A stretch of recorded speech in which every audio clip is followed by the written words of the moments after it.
Hello, ഇന്നത്തെ കഥയിലേക്ക് എല്ലാവർക്കും സ്വാഗതം. അങ്ങനെ നയന മൂടി പൊക്കി നോക്കിയ സമയത്ത് നെല്ല് കിളിർത്തിട്ടുണ്ടായിരുന്നു. അനിയുടെയും ജലജയുടെ അബിയുടെയും മുഖം ഒഴികെ ബാക്കി എല്ലാവരും നിറഞ്ഞ സന്തോഷത്തിലാണ്. അതുമാത്രമല്ല, നയന അത് കഴിഞ്ഞ് വന്നപ്പോൾ അനിയോട് ചോദിക്കുന്നുണ്ട്, മൂടി പൊക്കുന്നതിന് മുമ്പ് നിനക്ക് നല്ല സന്തോഷം ഉണ്ടായിരുന്നല്ലോ, പക്ഷേ മൂടി തുറന്ന് നെല്ല് കിളിർത്ത കണ്ടപ്പോൾ നീ കുറച്ച് ഹാപ്പി നഷ്ടപ്പെട്ടല്ലോ എന്നൊക്കെ ചോദിക്കുന്നുണ്ട്. അപ്പോൾ അനി പറയുന്നുണ്ട്, ഇല്ല, അതൊക്കെ ഏട്ടത്തേക്ക് വെറുതെ തോന്നുന്നതായിരിക്കും. ഓക്കെ, പിന്നെ നയന കൂടുതലും ചോദിക്കാതെ അവിടുന്ന് പോവാണ്. അപ്പോഴും ജലജയുടെ മുഖമൊക്കെ വരിഞ്ഞു മുറുക്കിയ പോലെയാണ് ഉള്ളത്, കാരണം അവരൊട്ടും പ്രതീക്ഷിച്ചിട്ടുണ്ടായിരുന്നില്ല ആ നെല്ല് കിളിർക്കുന്നുള്ളത്. അപ്പോൾ അനി വേഗം നയനയുടെ പിന്നാലെ പോയി ചോദിക്കുന്നുണ്ട്, ഏട്ടത്തിക്ക് എന്തായിരുന്നു ഇത്രയും ഉറപ്പാ നെല്ല് കിളിർക്കുന്നത്? അപ്പം നയന പറയുന്നുണ്ട്, അത് ഞാനും അത്രയും ദൈവങ്ങളെ മനസ്സിൽ പ്രാർത്ഥിച്ചിട്ടാണല്ലോ തുറന്നത്, അപ്പോൾ ആ ഒരു വിശ്വാസം എനിക്കുണ്ടായിരുന്നു. ഏയ് അതല്ല, ഏട്ടത്തി മറ്റെന്തോ ചെയ്തിട്ടുണ്ട്. ആദ്യം നയന പിടികൊടുക്കുന്നില്ല. അനി എന്തേ ഈ പറയുന്നേ? അനിയെ ഞാൻ ശ്രദ്ധിച്ചായിരുന്നു. മൂടി പൊക്കുന്നതിന് മുമ്പ് എനിക്ക് നല്ല സന്തോഷം ഉണ്ടായിരുന്നു, പക്ഷേ മൂടി തുറന്ന് നെല്ല് കിളിർത്ത കണ്ടപ്പോൾ ആ സന്തോഷമൊക്കെ പോയി. എനിക്കാദ്യമേ അറിയാം അനിക്ക് കല്യാണത്തിന് വലിയ താല്പര്യമൊന്നും ഇല്ലാന്ന്. അതുകൊണ്ട് ചോദിക്കുക, നെല്ല് കിളിർക്കാതിരിക്കാൻ അനി എന്തെങ്കിലും ചെയ്തായിരുന്നോ? ഏയ് ഞാനൊന്നും ചെയ്തില്ല, അനി പെട്ടെന്ന് പറയുന്നുണ്ട്. പിന്നെന്തായിരുന്നു മൂടി പൊക്കുന്നതിന് മുമ്പ് എനിക്ക് ഇത്രയും സന്തോഷം? അപ്പം അനി പറയുന്നുണ്ട്, എനിക്കതിന് മുമ്പും ശേഷവും സന്തോഷം ഉണ്ടായിട്ടില്ല, ഇപ്പോഴും സന്തോഷമില്ല. ഈ കല്യാണം ഉടനെ നടക്കരുതെന്ന് എനിക്കുണ്ട്, എന്ന് വെച്ച് അതിനുവേണ്ടി വളഞ്ഞ വഴിയൊന്നും ഞാൻ സ്വീകരിക്കില്ല. പിന്നെ ഏട്ടത്തിയുടെ സംസാരവും മുഖഭാവമൊക്കെ കണ്ടിട്ട് എന്തോ നടന്നതുപോലെ എനിക്ക് തോന്നുന്നുണ്ട്.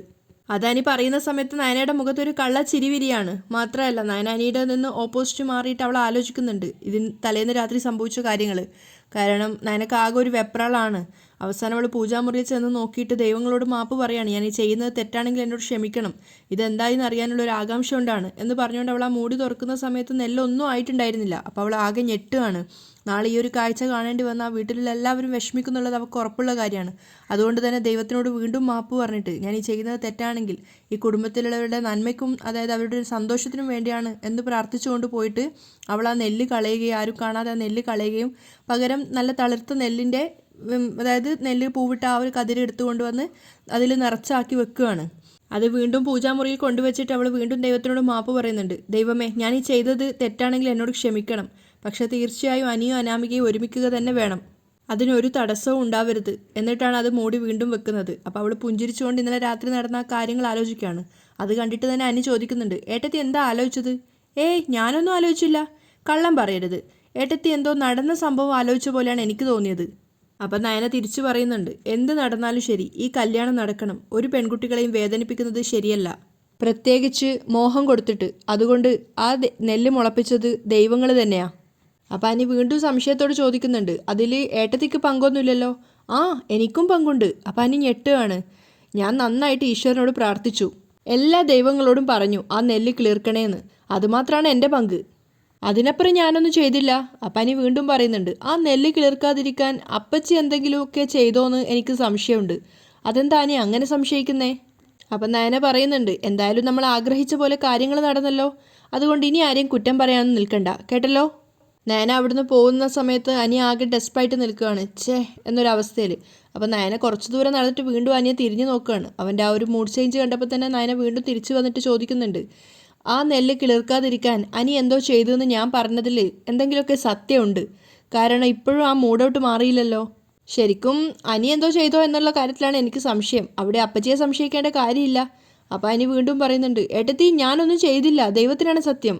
അപ്പം നയന പറയുന്നുണ്ട്, ദൈവത്തെ പിടിച്ച് അനി കള്ളസത്യം ചെയ്യില്ലെന്ന് എൻ്റെ വിശ്വാസം, അതുകൊണ്ട് ഞാനിനി ഒന്നും പറയുന്നില്ല. അനി ആകെ നിരാശനായിട്ട് നിൽക്കുകയാണ്. അവസാനത്തെ ആ ഒരു പ്രതീക്ഷയായിരുന്നു, അതും നശിച്ചതിലുള്ള ആ ഒരു സങ്കടം. അതേസമയം ജലജ അബിയും കൂടെ ആകെ മൂഡൗട്ടായിട്ടാണുള്ളത്. അബി കളിയാക്കുന്നുണ്ട് അമ്മയെ. ഏതു സമയവും മകൻ മണ്ടനാണെന്ന് പറയുന്ന എൻ്റെ ബ്രില്യൻ്റായ അമ്മയ്ക്ക് എന്ത് സംഭവിച്ചു? അപ്പം ജലജ ആകെ ഒരു വിഷമത്തോടെ പറയുന്നുണ്ട്, അതാ ഞാനും ആലോചിക്കുന്നത്. എടാ, ഞാൻ അതിനകത്ത് സ്പ്രേ ചെയ്തതാ. ആ സ്പ്രേ അടിച്ചു കഴിഞ്ഞാൽ പിന്നെ ഒരു പുല്ല് പോലും മുളയ്ക്കില്ല. അപ്പം അബി കളിയാക്കുന്നുണ്ട്, പിന്നെ ഇപ്പം മുളച്ചതോ? സാധാരണ മുളയ്ക്കുന്ന പോലെയാണോ മുളച്ചത്? ഇത് 4-5 ദിവസത്തെ വളർച്ചയുണ്ടായിരുന്നു അതിന്. അതിനി ആരെങ്കിലും മുളച്ച നെല്ല് കൊണ്ട് വെച്ചതായിരിക്കോ?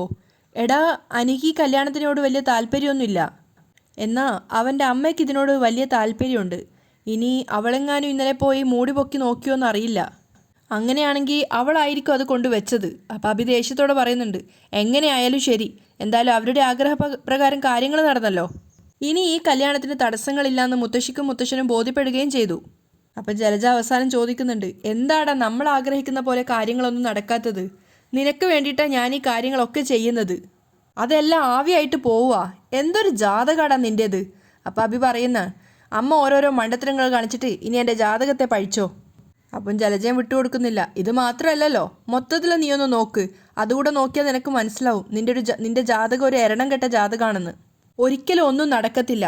എടാ, കോടികൾ ആസ്തിയുള്ള ഒരു കുടുംബത്തിൽ നിന്നാ ഒരുത്തി ഇങ്ങോട്ടേക്ക് വരാൻ പോകുന്നത്. അത് നിന്റെ ആദർശിൻ്റെയും ഭാര്യമാരെ പോലെ ആയിരിക്കില്ല. അവൾ ഈ തറവാട് അടക്കി ഭരിക്കും.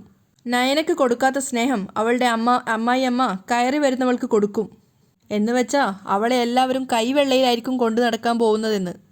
അതെങ്ങനെയെങ്കിലും തടയാൻ വേണ്ടിയിട്ടാണ് ഞാൻ നോക്കുന്നത്. അപ്പം അഭി പറയുന്നുണ്ട്, നമ്മളെ എന്തെങ്കിലും ഒരു ദിവസം വിജയിക്കും അമ്മേ. അത് കേട്ടപ്പോൾ ജലജ പരിഹസിക്കുകയാണ്. വിജയിക്കും. അത് എൻ്റെ പുക കണ്ടതിന് ശേഷമായിരിക്കും. അല്ലാതൊരു വിജയം നിന്നെപ്പോലൊരു മകനെ വെച്ച് നടക്കാൻ പോകുന്നില്ല. അതെനിക്ക് ഉറപ്പാടാ. മക്കൾ മണ്ടന്മാരാണെങ്കിൽ അമ്മമാരൊരിക്കലും വിജയിക്കത്തില്ല എന്നും പറഞ്ഞുകൊണ്ട് ദേഷ്യത്തോടെ ജലജ അവിടുന്ന് ഇറങ്ങിപ്പോവുകയാണ്. നന്ദു ആകെ ഡിസ്റ്റർബ്ഡ് ആണ്. അതുകൊണ്ട് തന്നെയാണ് നയനെ കോൾ ചെയ്യുന്നത്. നയന അവിടെ ജോലി ചെയ്തുകൊണ്ടിരിക്കുമ്പോഴാണ് കോൾ അറ്റൻഡ് ചെയ്യുന്നത്. ഹലോ മോളെ എന്നൊക്കെ ചോദിക്കുന്ന സമയത്ത് നന്ദു അപ്സെറ്റായിട്ട് ചോദിക്കുന്നുണ്ട്, എന്തായി ചേച്ചി, പൂജയൊക്കെ കഴിഞ്ഞോ? ആ മോളെ, പൂജയൊക്കെ വളരെ നന്നായിട്ട് കഴിഞ്ഞു. അപ്പം പതറിക്കൊണ്ട് ചോദിക്കുന്നുണ്ട്, അല്ല ആ നെല്ല് മുളച്ചായിരുന്നോ? അപ്പം നയന സന്തോഷത്തോടെ പറയാണ്, പിന്നെ നന്നായിട്ട് മുള പൊട്ടി. അത് കേട്ടതും നന്ദു ഒന്നുകൂടെ വിഷമിക്കുകയാണ്. അപ്പം നയന പറയുന്നുണ്ട്, അതുകൊണ്ട് ഇനി അനിയുടെ കല്യാണത്തിന് ഒരു തടസ്സവും ഇല്ല. മോൾ ആഹാരമൊക്കെ കഴിച്ചായിരുന്നോ? ആ കഴിച്ചു. നന്ദു താല്പര്യമില്ലാത്ത മട്ടിൽ സംസാരിക്കുകയാണ്. അപ്പം നയന ചോദിക്കുന്നുണ്ട്, അച്ഛൻ്റെ കാര്യങ്ങളൊക്കെ നോക്കുന്നുണ്ടല്ലോ മോളെ? അപ്പം എങ്ങനെയെങ്കിലുമൊക്കെ നയനയുമായിട്ടുള്ള സംസാരം അവസാനിപ്പിക്കാൻ വേണ്ടിയിട്ട് നന്ദു പറയുന്നുണ്ട്, അതെന്നോട് ആരെങ്കിലും പറയണോ ചേച്ചി? ഞാൻ നോക്കി ശ്രദ്ധിച്ച് ചെയ്യുമല്ലോ. അതിനുശേഷം അവൾ പെട്ടെന്ന് തന്നെ ചോദിക്കുകയാണ്, ഞാൻ എന്നാൽ പിന്നെ ഫോൺ വെച്ചോട്ടെ എന്ന്. അതെന്ത് വർത്താനം, നീ ഇങ്ങോട്ടേക്കല്ലേ വിളിച്ചത്, എന്നിട്ട് എന്താ ഫോൺ കട്ട് ചെയ്യുന്നത് എന്ന് ചോദിക്കുന്ന സമയത്ത് എനിക്ക് അത്യാവശ്യമായിട്ടൊന്ന് പുറത്ത് പോകാനുണ്ടായിരുന്നു, അതുകൊണ്ട് ഇപ്പോഴാണ് ഓർമ്മ വന്നതെന്നൊക്കെ പറഞ്ഞ് കോൾ കട്ട് ചെയ്യാണ്. കോള് കട്ടായതിന് ശേഷം നന്ദു ആകെ സങ്കടത്തോടു കൂടി നിൽക്കുകയാണ്. ദേവയാനി പത്രം വായിച്ചുകൊണ്ടിരിക്കുമ്പോൾ കനക അങ്ങോട്ട് ചായയായിട്ട് വരുവാണ്. ദേവയാനി ചായക്കപ്പ് വാങ്ങിച്ച സമയത്ത് കനക പുഞ്ചിരിച്ചുകൊണ്ട് പറയുന്നുണ്ട്, അമ്പലത്തിലെ പൂജാരി പറഞ്ഞത് കേട്ടില്ലേ, നയനമോള് ഈ വീടിൻ്റെ ഐശ്വര്യമാണെന്ന്. ഈ വീട്ടിലേക്ക് മോള് വന്നതിന് ശേഷം ഉയർച്ച ഉണ്ടായെന്നാ പറയുന്നത്. പക്ഷേ ദേവയാനി തിരിച്ചു പറയുന്നുണ്ട്, അങ്ങനെയൊന്നും എനിക്ക് തോന്നിയിട്ടില്ല. നിന്റെ 2 മക്കൾ ഇവിടെ വന്നതിന് ശേഷം ഇവിടെ ആർക്കും മനസ്സമാധാനം കിട്ടിയിട്ടില്ല. പക്ഷേ കനക സങ്കടത്തോടെയല്ല, പുഞ്ചിരിച്ചുകൊണ്ട് തന്നെയാണ് പറയുന്നത്, എൻ്റെ 2 മക്കൾ ഇങ്ങോട്ടേക്ക് വന്നത് ഇവിടെ ആർക്കും ഇഷ്ടമായിട്ടില്ല. ആ വെറുപ്പ് എന്നും നിലനിൽക്കും. പക്ഷേ ഒരു കാര്യം ഞാൻ പറഞ്ഞേക്കാം, എൻ്റെ നയനമോള് ഒരു ദിവസം പണി മുടക്കിയാൽ ഈ വീട് നിശ്ചലമാകും. കനക ഭയങ്കര കോൺഫിഡൻസോട് കൂടിയാണ് പറയുന്നത്. അപ്പം ദേവയാനി ചോദിക്കുകയാണ്, ചായക്കപ്പ് മാറ്റി വെച്ചിട്ട് എഴുന്നേറ്റിട്ട് ചോദിക്കുന്നുണ്ട്, അതുകൊണ്ട് നീ എന്താ ഉദ്ദേശിച്ചത്? എൻ്റെ മോളാണ് ഈ വീട്ടിലെ എല്ലാ കാര്യങ്ങളും ഓടി നടന്ന് ചെയ്യുന്നത്. എൻ്റെ നയനമോള് വന്നേ പിന്നെ ഈ വീട്ടിലെ എല്ലാവരും എല്ലാ കാര്യങ്ങളും മറന്ന മട്ടാ. അതുകൊണ്ട് തന്നെ എൻ്റെ മോൾ ഒരു ദിവസം പണിയെടുക്കാതെ വിശ്രമിച്ചാൽ ഈ വീടിൻ്റെ താളം തെറ്റൂന്നാണ് ഞാൻ പറഞ്ഞത്. അപ്പോൾ ദേവയാനി കളിയാക്കാണ്. ആഹാ, എന്നാൽ അതൊന്ന് കാണണമല്ലോ. കനകയും വിട്ടുകൊടുക്കുന്നില്ല. കാണാനൊന്നുമില്ല. ആദർശ് മോൻ്റെയും മുത്തശ്ശൻ്റെയും മുത്തശ്ശിയുടെയും ഈ വീട്ടിലുള്ള എല്ലാവരുടെയും കാര്യങ്ങൾ കണ്ടറിഞ്ഞ് ചെയ്യാൻ ഇപ്പം നയനമോൾക്ക് മാത്രമേ ഈ വീട്ടിൽ പറ്റുള്ളൂ. അത് കേട്ടപ്പോൾ ദേവയാനിക്ക് ശരിക്കും അതൊരു വെല്ലുവിളിയായിട്ട് തന്നെ തോന്നുകയാണ്. അവർ പറയുന്നുണ്ട്, നീയേ വെല്ലുവിളിക്കൊന്നും വേണ്ട. അവൾ വരുന്നതിന് മുമ്പും ഈ വീട്ടിൽ കാര്യങ്ങളൊക്കെ നന്നായിട്ട് തന്നെയാണ് നടന്നത്. നീ ഇത്രയും പറഞ്ഞ സ്ഥിതിക്ക് ഇന്നിന് നയന പണിയൊന്നും ചെയ്യണ്ട, അടുക്കളയിലും കയറണ്ട. അപ്പോഴേക്കും ആദർശ് ഓഫീസിൽ പോകാൻ വേണ്ടിയിട്ട് വരുന്നുണ്ടായിരുന്നു. പക്ഷെ കനക കൂളായിട്ട് കേട്ട് നിൽക്കുകയാണ്. ഓ ആയിക്കോട്ടെ എന്നൊരർത്ഥത്തിൽ. താഴെ എത്തിയതിനു ശേഷം കയ്യിലിരിക്കുന്ന ബാഗ് നോക്കിക്കൊണ്ട് ആദർശ് മുകളിലേക്ക് നോക്കി വിളിക്കുകയാണ്, നയന ആ ഫയലിംഗ് എടുക്കോ? അത് കേട്ട സമയത്ത് കനക കണ്ണുകൊണ്ട് കാണിച്ചു കൊടുക്കുകയാണ്, ദേ നോക്കിയെന്ന അർത്ഥത്തിൽ. അത് കണ്ടപ്പോൾ ദേവയാനി പറയുന്നുണ്ട്, വേണ്ട മോനെ, ഞാൻ എടുത്തു തരാം. പ്രതീക്ഷിക്കാതെ അമ്മ പോയ കണ്ടപ്പോൾ ആദർശം ചെറുതായിട്ടൊരു അത്ഭുതം തോന്നുന്നുണ്ട്. അപ്പം കനകയെ അടുത്ത് കണ്ട സമയത്ത് അവൻ പുഞ്ചിരിക്കുകയാണ്. കനക തിരിച്ചു പറയുന്നുണ്ട്, ഇന്ന് ആദർശ് മോൻ്റെ ഫയല് അമ്മ എടുത്തുകൊണ്ട് വരട്ടെ അല്ലേ? അപ്പോൾ ആദർശ് പറയുന്നുണ്ട്, ഇപ്പം എൻ്റെ കാര്യങ്ങളൊക്കെ നോക്കുന്നത് നയനയാ. അപ്പോൾ കനക ചിരിച്ചുകൊണ്ട് പറയാണ്, ആ അത് പക്ഷേ അമ്മയ്ക്കറിയില്ലല്ലോ. അതിനുശേഷം ചിരിച്ചുകൊണ്ട് കനക മനസ്സിൽ വിചാരിക്കുകയാണ്, ഇന്നത്തോടെ മിക്കവാറും അറിഞ്ഞോളും. ദേവയാനി ആദർശിൻ്റെ മുറിയിൽ വന്നിട്ട് ഫയലിന് വേണ്ടിയിട്ട് നോക്കുകയാണ്. ഒരുപാട് സ്ഥലത്ത് ആദർശ് പലതരം ഫയലുകൾ വെച്ചിട്ടുണ്ടായിരുന്നു. അതൊക്കെ എടുത്ത് നോക്കുന്നുണ്ടായിരുന്നു. മാത്രമല്ല അലമാരയടക്കമൊക്കെ സെർച്ച് ചെയ്തിട്ടുണ്ടായിരുന്നു. അപ്പോഴേക്കും നയന മുറിയിൽ വന്നിട്ട് ദേവയാനിയോട് ചോദിക്കുന്നുണ്ട്, അമ്മ എന്താ നോക്കുന്നത് ചോദിക്കുന്ന സമയത്ത് അത് നിന്നോട് പറയേണ്ട കാര്യമില്ല എന്നൊക്കെ ചൂടാവുകയാണ്. നയന അതൊന്നും മൈൻഡാക്കാതെ ആദർശിൻ്റെ ഫയൽ എടുത്തിട്ട് ദേവയാനി സ്വയം പറയുന്നുണ്ട്, ഇവർ ഈ ഫയൽ എവിടെയാണ് കൊണ്ടുവച്ചതെന്നൊക്കെ ഇങ്ങനെ സ്വയം പറയുകയാണ്. അപ്പം നയന പറയുന്നുണ്ട്, ആദർശേട്ടൻ്റെ ഫയലാണോ അമ്മ നോക്കുന്നത്? അത് എന്നോട് ചോദിച്ചാൽ പോരായിരുന്നോ? ഞാനല്ലേ മുറിയൊക്കെ അടക്കി പെറുക്കി വെക്കുന്നത് എന്ന് പറഞ്ഞിട്ട് ആ ഫയലും കൊണ്ട് താഴേക്ക് പോവാണ്. ദേവയാനിക്ക് ശരിക്കും അവിടെ തോറ്റുപോയൊരു ഫീല് തോന്നുകയാണ്. അതേസമയം ആദർശിനോട് കനക ചോദിക്കുന്നുണ്ട്, ഫയലെടുക്കാൻ പോയാൽ അമ്മയെ കാണുന്നില്ലല്ലോ? അപ്പോൾ ആദർശ് പറയുന്നുണ്ട്, അമ്മ എന്തിനാ അത് എടുക്കാൻ പോയെന്ന് എനിക്കറിയില്ല, ആ ഫയൽ എവിടെയാണ് വെച്ചിരിക്കുന്നതെന്നും അമ്മയ്ക്ക് അറിയില്ല. അപ്പോഴേക്കും നയന താഴെ വന്നിട്ട് ആദർശിന് ആ ഫയൽ കൊടുക്കുകയാണ്. തൊട്ട് പിന്നാലെ തന്നെ ദേവയാനി വരുന്നുണ്ട്. പക്ഷേ ദേവയാനിയുടെ മുഖം കടന്നൽ കുത്തിയ പോലെ ഉണ്ട്.